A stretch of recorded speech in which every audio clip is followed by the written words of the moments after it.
Kaya nga marami nagpapakamatay. Kaya may nasabi ang magulang, doon sa anak, no, namura, tapos magpapakamatay. Dahil nga yung impact Nagdamdam pala, no? Nagdamdam pala, hindi natin alam. Ayun. So kaya maingat po tayo kung ano sasabihin natin. Kasi yung sasabihin natin, hindi na natin mababawi. Okay, naku Dok, ito na yung pagkakataon natin para tayo po'y bumati at magpasalamat na rin sa mga kinauukulan, lalong-lalo na yung mga regular listeners ng Yes Yes Show, Topacio. Pasensya na kayo, naubos yung oras ko at marami sana akong babatiin.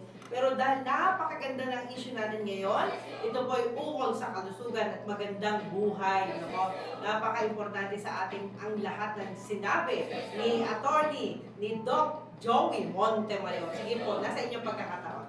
Well, ingatan po natin ang ating puso. No? Ngayon, hindi natin alam, baka kayo na susunod na biktima. Yung pag may mga debate po tungkol sa politika, umiwas na po tayo. No? Yan po, yung stress, medyo iwasan niyo po yan. Pangalawa, yung pag-inom na maraming tubig, marami pa rin pong heat stroke ngayon kahit kung nag-uulan na. No? Intersperse yan with talagang hot weather. No? Nabibigla pong katawan natin. Inom po kayo ng maraming tubig at saka kumain kayo ng tama, gulay, prutas. No? At higit sa lahat ay pagtitiwala natin sa Panginoon Jesus.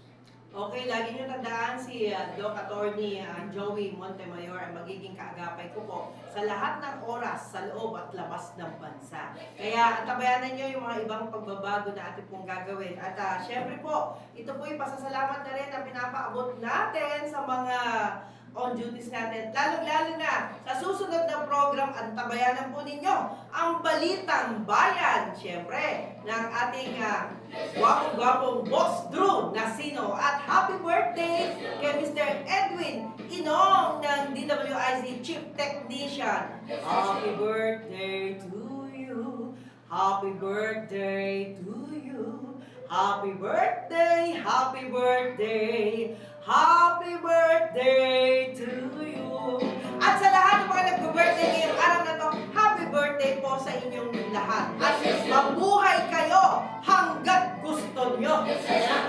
At sa kalan po ni Attorney Ferdy Topacio, siyempre, ang gwapong-gwapong idol natin, ako po si Jumi Guzman, ang nagsasabing, mahal namin kayo at mahal nyo rin kami. Okay mga kaibigan, salamat